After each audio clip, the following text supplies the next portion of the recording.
a origem das tribos indígenas no Brasil e a nossa herança ancestral. No ano de 1975, cientistas desenterraram em Minas Gerais o crânio de Luzia, o esqueleto mais antigo das Américas. Essa descoberta revolucionou completamente a nossa compreensão sobre a pré-história.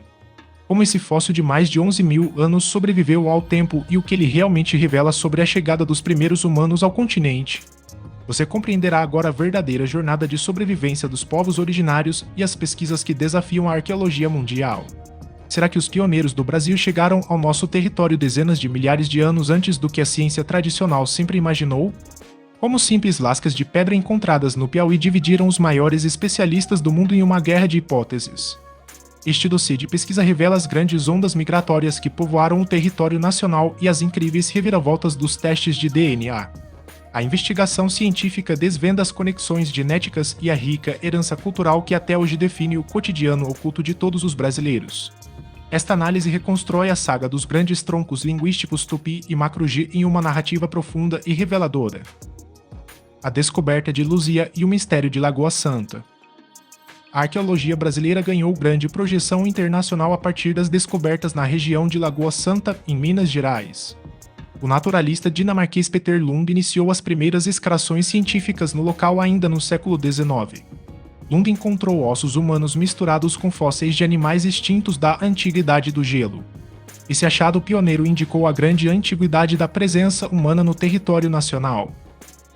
Na década de 1970, a arqueóloga francesa Annette Laming-Perari liderou a missão franco-brasileira de escavação.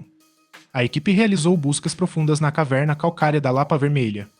Em 1975, os pesquisadores encontraram o crânio e os ossos de uma jovem mulher. O biólogo Walter Neves posteriormente batizou o famoso fóssil com o nome de Luzia. Luzia viveu na região de Lagoa Santa há aproximadamente 12.500 anos. Ela faleceu jovem, quando tinha entre 20 e 24 anos de idade. A causa exata de sua morte permanece um mistério sem uma explicação clara. O esqueleto recuperado não apresenta marcas de ataques de feras ou sinais de violência. Naquela época histórica, o clima regional era consideravelmente mais frio e seco do que o atual. Luzia pertencia a uma população nômade de caçadores e coletores de alimentos.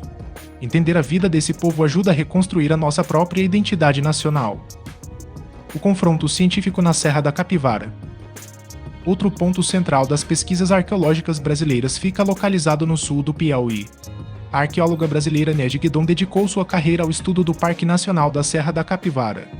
Em 1986, Guidon publicou uma descoberta revolucionária e controversa na renomada revista Nature. Ela encontrou ferramentas de pedra lascada associadas a carvões em camadas profundas do solo. Os carvões das fogueiras associadas aos artefatos foram datados em 32 mil anos. Análises tecnológicas posteriores recuaram a presença humana para 58 mil anos. Essa descoberta pioneira desafiou diretamente a arqueologia tradicional norte-americana. A teoria clássica de Clovis afirmava que os humanos chegaram às Américas há apenas 15 mil anos. Para os críticos tradicionais, as pedras lascadas eram apenas pedregulhos comuns quebrados de forma natural. Pedras que teriam rolado do paredão da encosta e se fraturado com impacto no chão. Um estudo argentino recente sugeriu que macacos prego teriam quebrado as pedras de quartzo espontaneamente. A verdade sobre a chegada dos primeiros humanos ao continente estava em jogo nessas discussões. O arqueólogo Fabio Parenti e o tecnólogo Eric Boeda rebateram as críticas com novas análises robustas. Os pesquisadores demonstraram que os gumes das ferramentas possuem marcas claras de lascamento intencional humano. As fogueiras do sítio também são delimitadas por blocos de pedra estruturados. Isso afasta a possibilidade de que o carvão fosse fruto de incêndios florestais naturais. A Fundação Museu do Homem Americano foi criada em 1986 para proteger e estudar esse patrimônio arqueológico crucial. A linha do tempo da ocupação humana. A cronologia da presença humana no território brasileiro pode ser contada de forma contínua. Tudo começa há 58 mil anos com as primeiras ferramentas e fogueiras identificadas no Piauí. Milhares de anos se passaram sob as duras condições de frio da última grande glaciação. Há 13 mil anos, abrigos de pedra e cavernas já serviam de habitação constante em todo o país. Há 12.500 anos, a jovem Luzia e seu grupo habitavam a Lapa Vermelha em Minas Gerais. Por volta de 9.000 anos atrás, a população original do povo de Luzia desapareceu de forma misteriosa. Nesse mesmo período de 9.000 anos atrás, as primeiras plantas agrícolas foram domesticadas na Amazônia. Há 5.000 anos, iniciou-se a grande migração dos povos do tronco linguístico tupi.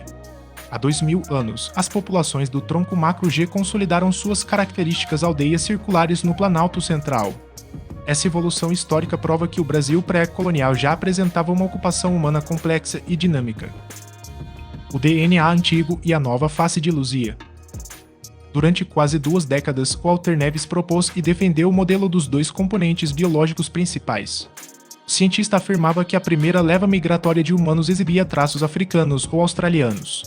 A segunda leva apresentava a fisionomia asiática dos povos mongoloides. Essa onda tardia teria dado origem direta a todos os povos indígenas modernos do país. A tese baseava-se apenas na medição do formato dos ossos do crânio de Luzia.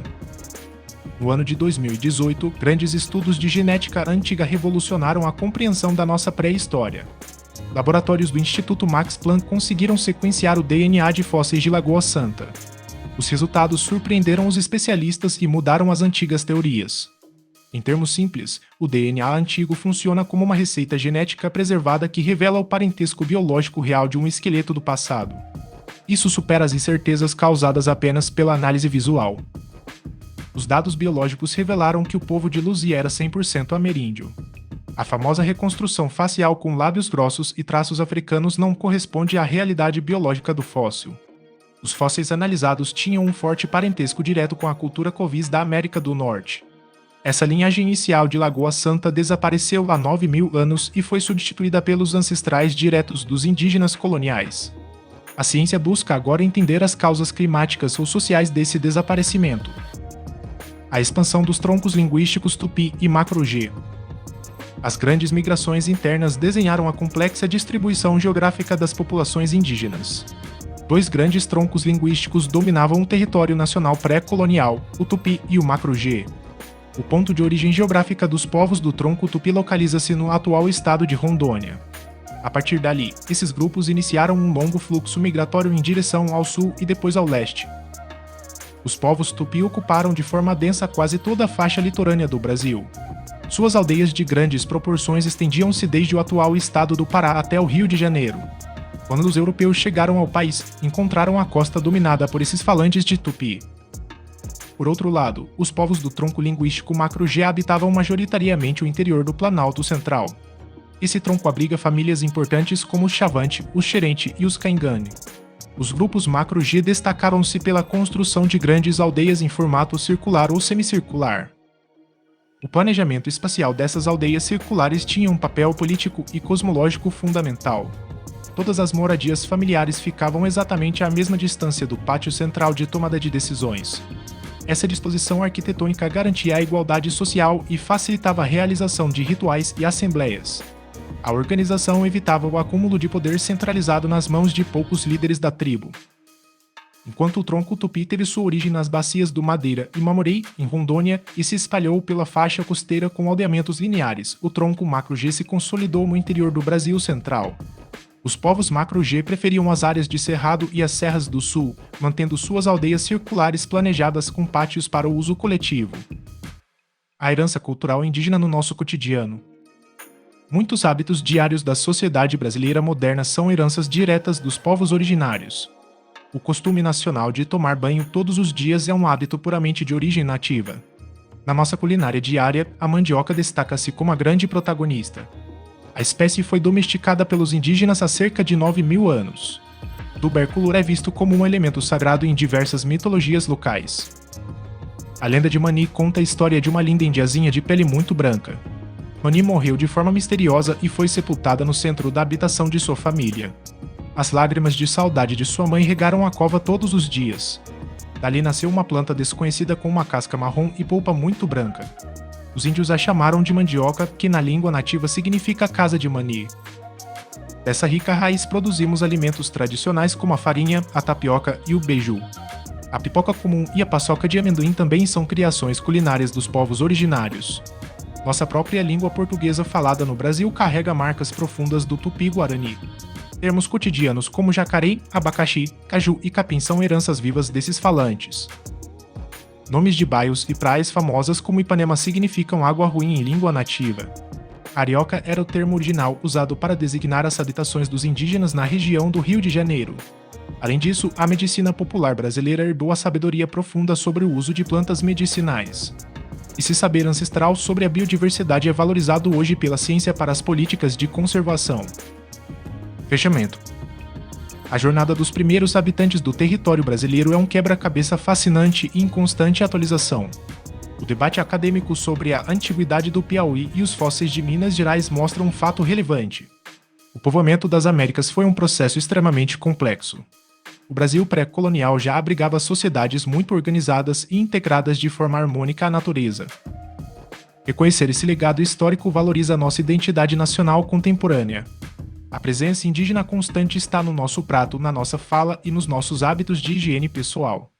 Preservar as terras indígenas e os sítios arqueológicos é proteger a nossa história viva. Isso garante o respeito à ancestralidade e um futuro sustentável para as próximas gerações do país. As fontes consultadas para esta pesquisa incluem artigos científicos da revista Pesquisa FAPESP, boletins informativos do Museu Paraense Emílio Goeldi e estudos genéticos publicados nas revistas Cell e Ciência. Também foram analisadas pesquisas linguísticas sobre a expansão tupi e documentos históricos da Fundação Museu do Homem Americano.